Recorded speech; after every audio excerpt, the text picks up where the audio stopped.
So hello everyone, this side doctor Vishal Johri. अभी अपन पढ़ रहे हैं एमबीबीएस मतलब जौहरी एमबीबीएस, और ये जो है अपनी पार्ट 2 वीडियो है अपने न्यूक्लियोटाइड मेटाबॉलिज्म के ऊपर, जिसके अंदर आज अपन पढ़ने वाले हैं पूरा साल्वे मेथड और अपना प्यूरिन का डीजनरेशन। और ये दोनों टॉपिक बहुत ज्यादा इंपॉर्टेंट टॉपिक है यूनिवर्सिटी में। मैं आपको पहले भी बता चुका हूं, फिर से बोलता हूं, यही टॉपिक पूछे जाते हैं। Salvage method, degeneration of purine, gout, Lesch Nyhan syndrome, ये 4 टॉपिक मल्टीपल टाइम रिपीट्स हुए हैं। और देखो, ये वीडियो देखने से पहले तुम मेरी ना पहली वीडियो देख लो, प्यूरिन सिंथेसिस की लिंक आई बटन पे दे दूंगा, नहीं देखी तो, क्योंकि उसके अंदर मैं आपको पूरा एक्सप्लेन कर चुका हूं। उससे भी लॉन्ग का 20 नंबर का क्वेश्चन बनता है कि प्यूरिन सिंथेसिस के बारे में लिखियो। अगर वो देखिए वीडियो तो ये वीडियो समझ में आएगी। और तुम लोग यार बहुत समझदार लोग हो, मुझे पता है, तुम मेरी वीडियो देखते हो तो तुम्हें वीडियो आराम समझ में आ जाएगी। चलो अपन आज की बात करते हैं कि सर ये साल्वे पाथवे होता क्या है और क्यों इसे इस्तेमाल करते हैं। पहले क्वेश्चन आना चाहिए माइंड में। देखो सिंपल सी बात है। अब देखो क्या होता है ना, अपनी बॉडी के अंदर मैंने आपको बताया प्यूरिन क्या होते हैं, एडेनिन, गुआनिन, और ये क्या करते हैं, ये अपना डीएनए और आरएनए बनाते हैं। उसके अलावा अपनी एनर्जी का मोस्ट इंपॉर्टेंट सोर्स क्या होता है, बिल्कुल सही जवाब, वो अपना होता है एटीपी। एटीपी का फुल फॉर्म क्या है, एडिनोसिन ट्राइफॉस्फेट। तो अपन इसी एडेनिन से अपन बनाते हैं एटीपी। अब देखो एडेनिन में क्या, अब एटीपी में क्या आ रहा है ना, T4 का एक ट्राइफॉस्फेट, 3 फोस्फेट। तो 3 फोस्फेट लगाने से पहले अपन को उसमें लगाना पड़ेगा 8 फोस्फेट। अपन बनाएंगे पहले एडेनिन से एडिनोसिन मोनोफोस्फेट, और ये जो है ये अपना एक क्या है, न्यूक्लियोटाइड होता है।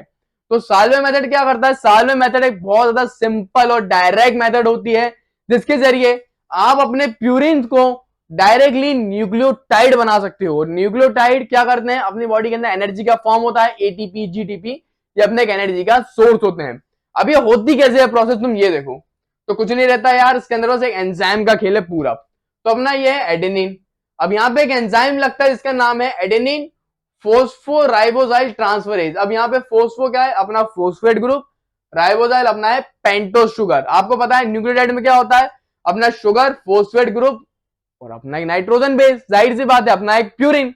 तो यहाँ देखो ये जो लिखा है ना एंजाइम, इसी के अंदर इसका पूरा काम भी छुपा हुआ है। तो अपना एडेनिन फोस्फोराइबोजाइल ट्रांसफरेज, ट्रांसफरेज मतलब ट्रांसफर करवाना, ट्रांसफरेज एंजाइम के जरिए अपन एडेनिन को बना लेते हैं एएमपी, और यही एएमपी आगे जाके बनाएगी एटीपी, और एटीपी अपना एक एनर्जी का बहुत इंपॉर्टेंट सोर्स होता है।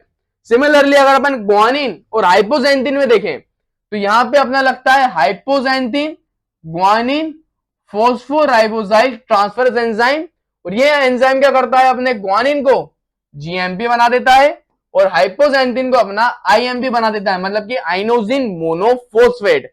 अब इस रिएक्शन में तुम एक और चीज यहां पे देख रहे होंगे जो कि अपना है पीआरपी। और पीआरपी के बारे में मैंने इसकी पहली वीडियो में बताया था। अपने प्यूरिन सिंथेसिस की सबसे पहली स्टेप में ही अपन पीआरपी बनाते थे। दैट इज वाई मैं तुम्हें बोल रहा हूं कि भैया वो वीडियो देख लेना। तो क्या होता है ना, जब अपन एडेनिन को अपना एडेनोसिन मोनोफोस्फेट बनाते हैं, तब यहाँ पे अपना एक पीआरपी का मॉलिक्यूल भी अपन यूज करते हैं इस एंजाइम के साथ। अब भैया तुम्हें समझ में आ गया साल्वे मेथड। अब बात आती है सर इसको एमबीबीएस पॉइंट ऑफ व्यू से क्यों पढ़ रहे हैं, ये क्लिनिकल क्या है, इसका कोरिलेशन है। तो मेरे भाई तुम जौहरी एमबीबीएस देख रहे हो, अब भी बताता हूं ना क्लिनिकल कोरिलेशन। देखो क्या होता है, ये जो एंजाइम है ना हाइपोजेंथिन ग्वानिन फोस्फोराइबोजाइल ट्रांसफरेज एंजाइम, ये बहुत ज्यादा इंपॉर्टेंट एंजाइम है। अब मान लो क्या होता है ना, अपनी बॉडी के अंदर क्या है, जेनेटिक म्यूटेशन हो गया, ये मेनली इनबॉर्न एरर है। अपन जब पैदा हुए तभी अपन के जेनेटिक अपने म्यूटेशन है एक्स क्रोमोसोम के अंदर। तो क्या हुआ, उसके कारण ये एंजाइम जो है नहीं बना अच्छे से। अगर ये एंजाइम नहीं बनेगा तो कभी ग्वानोसिन जीएमपी बनेगा ही नहीं, और ना अपनी हाइपोजेंथिन आईएमपी बनेगा इस एंजाइम के डिफेक्ट के कारण। तो यहाँ पे अपनी एक डिसीज हो जाती है, उसको हम बोलते हैं लेश-निहान सिंड्रोम। तो ये एंजाइम में डिफेक्ट होगा तो अपनी एक डिसीज हो जाती है, इसे हम बोलते हैं लेश-निहान सिंड्रोम। इसलिए अपन इसको पढ़ते हैं। क्लिनिकल कोरिलेशन अपना ये होता है। आपको अगर चीज पता होगा कि ये एंजाइम कर क्या रहा है, तो ही तो आप फिर अपनी पूरी डिसीज ट्रीटमेंट उसका पढ़ पाओगे। तो ये अपना लेश-निहान सिंड्रोम, ये एक्स क्रोमोसोम का अपना सिंड्रोम है, जिसके अंदर बच्चे में मेंटल रिटार्डेशन हो जाएगा, किडनी अच्छे से काम नहीं करेगी, दौरे पड़ेंगे, सीजर आएंगे, हाथ में ऐसा ना स्पासेसिटी हो जाएगी, आप देख पा रहे हो। और इसके बारे में डिटेल में अपन नेक्स्ट वीडियो में पढ़ेंगे, क्योंकि ये अलग से एक टॉपिक है। तो पूरा मैंने आपको साल्वे मेथड बताया, यूनिवर्सिटी में कैसे लिखना है पूरे 5 नंबर में, ये मैं तुम्हें आगे बताऊंगा मेरे नोट्स के साथ। अब अपन आ जाते हैं अपने दूसरे टॉपिक पे, जो कि अपना है प्यूरिन का डीजनरेशन। जो पूरा प्यूरिन का डीजनरेशन है, मैं अगर इसको तुम्हें जूम करूं तो मैं और से दिखाई देगा। अब तुम ध्यान से एक चीज समझो। अपना ग्वानो, अपना एडेनिन, ग्वानोजिन, आइनोजिन, ये तीनों चीज मैं तुम्हें यहाँ पे करता भी हूं। ये देखो, ये यहाँ पे सिलेक्ट नहीं हो पाया शायद, ये अपना एडिनोजिन, आइनोजिन और ग्वानोजिन, ये तीनों चीजों का अगर डिजेनरेशन होगा, मतलब अगर ये टूटेंगी, तो एट द एंड पता है क्या मिलेगा? ये तुम डायरेक्टली याद कर लेना रिजल्ट। एट द एंड अपन को मिलेगा यूरिक एसिड। ये अच्छे से याद करना, अगर अपना प्यूरिन का डिजेनरेशन होता है तो वहां मिलता है यूरिक एसिड, एंड में यूरिक एसिड बनता है। अब तुम अल्टीमेटली ये चीज सोचो, अगर अगर अपना प्यूरिन का ज्यादा डिजेनरेशन होगा तो जाहिर सी बात है ज्यादा यूरिक एसिड बनेगा, और ज्यादा अगर यूरिक एसिड बना तो बॉडी के अंदर वो कहीं तो जाएगा, ऐसा तो है नहीं यूरिक एसिड अगर ज्यादा बनेगा तो वहीं पड़ा रहेगा। तो यूरिक एसिड फिर क्या होता है, अगर अपनी बॉडी में ज्यादा बनता है तो ब्लड में आ जाता है, और ब्लड से होके वो अपने जॉइंट में जाके डिपॉजिट हो जाता है, और उसके कारण अपनी हो जाती है एक डिसीज जिसे अपन बोलते हैं गाउट। दैट इज वाई अपन इसका प्यूरिन का डिजेनरेशन पढ़ रहे हैं। मैं आपको दिखाता हूं, चलो गाउट होता क्या है। नीचे देखो, ये डिटेल में पढ़ेंगे बट थोड़ा सा अगर इंट्रो ले लोगे ना तो उसमें कोई बुराई नहीं है। देखो ये अपना पैर है, ये इसका जॉइंट है, उसके जॉइंट में क्या हुआ, इस तरीके से यूरिक एसिड के क्रिस्टल डिपॉजिट हो गए, और यहाँ पे जॉइंट के अंदर क्या सूजन आ जाता है, उसको बोलते हैं अर्थराइटिस। तो यहाँ पे अर्थराइटिस हो जाता है। अब हाथ में देखो, ये पेशेंट का रियल हाथ है, उसकी इमेज है, हाथ में देखो यहाँ पे यूरिक एसिड जॉइंट में डिपॉजिट हो गया, तो उसके कारण ना जॉइंट में इन्फ्लामेशन हो जाता है, उसे हम बोलते हैं गाउट।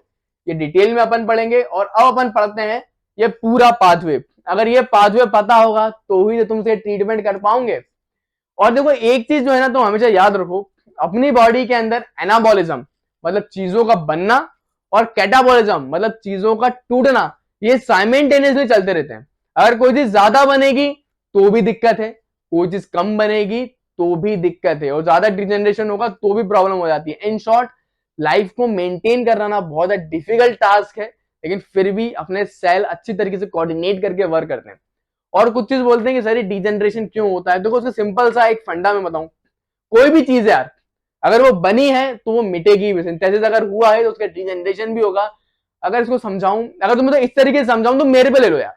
जैसे कि आज मैं हूं, देखो आज मैं जिंदा हूं, अब जाहिर सी बात है कभी ना कभी मुझे भी मरना है, मुझे भी पता है कल को मैं मर जाऊंगा, हो सकता है भाई मेरी कल ही मैं ना रहा हूं, कल ही मैं मर जाऊंगा।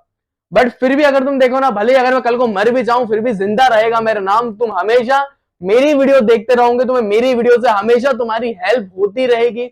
ऐसा नहीं है कि भैया कल को अगर मर भी गया तो कोई मुझे याद नहीं रखने वाला, मेरी वीडियोस के थ्रू तुम हमेशा याद रखोगे। नहीं यार, एक जौहरी सर नाम के सर थे, उनका एक ही गोल था एमबीबीएस को इजी बनाना, वो वीडियोस बनाते थे, और आज भी तुम्हारे जूनियर्स के जूनियर्स हमेशा मुझे देखते रहोगे, याद करते रहोगे। और सही बताऊं, इसी माइंड सेट के साथ में रोज डेली उठता हूं और काम करता हूं कि नहीं, मुझे कल से बेहतर काम आज करना है, मुझे आज मेरा बेस्ट देना है, क्योंकि हो सकता है यार कल हो ना हो, कल हो सकता है कि जाहिर सी बात है यार कुछ भी हो सकता है, एक्सीडेंट हो जाए कुछ, मैं मतलब बिल्कुल मानता हूँ इस बात में, सर्टेन होता है सब कुछ। तो मैं इसी माइंडसेट के साथ काम करता हूँ, और आपसे भी यही बोलता हूँ यार, ज्यादा से ज्यादा लोगों की हेल्प करा करो। वीडियो पसंद आए तो शेयर करो, या नहीं उनसे कोई टॉपिक समझ में नहीं आ रहा तो पढ़ाओ। जितनी ज्यादा तुम हेल्प करोगे ईश्वर तुम्हारी हेल्प करता है, मैं तो यही मानता हूँ। यार थोड़ा मुद्दे से मैं भटक गया थोड़ा सा। मैं बस तुम्हें ये याद दिलाना चाह रहा था कि देखो कोई भी चीज बनेगी तो वो टूटेगी, ये कैटाबॉलिज्म होता रहता है। चलो ठीक है, अब अपन मेन बात पे आते हैं कि सर डिजेनरेशन कैसा होता है। देखो अब मैं तुम्हें ना मेरे नोट से समझाता हूं, क्योंकि इसमें ये फ्लो चार्ट ज्यादा अच्छे से बना है। अब तुम यहाँ पे देखो, बड़ा ही इजी होता है, जो ट्रिक से बताऊंगा उस ट्रिक से याद रखना, तुम याद हो जाएगा। सबसे पहले अपना होता है आइनोजिन, पहले तुम ये याद रखो, पहले आइनोजिन है। अब ये क्या है, ये अपना न्यूक्लियोटाइड के फॉर्म में आइनोजिन मोनोफोस्फेट। तो यहाँ पे अब एक अपना एंजाइम लगता है जिसे अपन बोलते हैं न्यूक्लियोटाइडेज। टाइडेज मतलब तोड़ना, ये न्यूक्लियोटाइड को तोड़ देगा और यहाँ अपना बन जाएगा आइनोजिन। अपन को ये मिल गया आइनोजिन। फिर आइनोजिन अपना चेंज होता है हाइपोजेंथिन में, हाइपोजेंथिन से बनता है जेंथिन, और जेंथिन से अपन बना लेते हैं अल्टीमेटली यूरिक एसिड।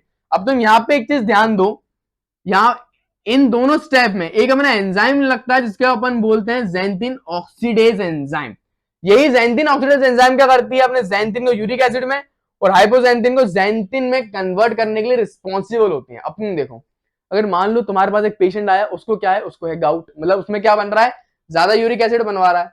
अगर तुम ये वाले एंजाइम को इनिबिट करवा लोगे तो क्या होगा, कभी जेंथिन यूरिक एसिड में ही नहीं बनेगा, और तुम उसे ट्रीटमेंट करवा लोगे। इसलिए तो अपने फ्लो चार्ट पढ़ रहे हैं। तो एक दवाई होती है जो बोलते हैं एलोप्यूरिनॉल।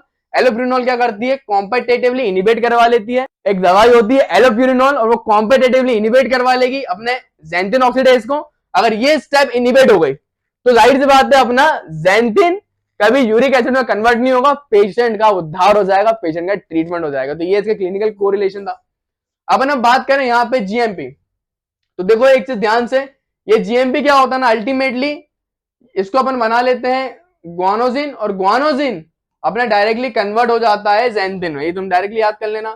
सिमिलरली अपना एएमपी को भी अपन न्यूक्लियोटाइड एंजाइम से आइनोजिन बना लेंगे, आइनोजिन डायरेक्ट अपना जो सॉरी एडिनोजिन बना लेंगे, और एडिनोजिन डायरेक्ट अपना आइनोजिन में चेंज हो जाता है with the help of enzyme adenosine deaminase enzyme.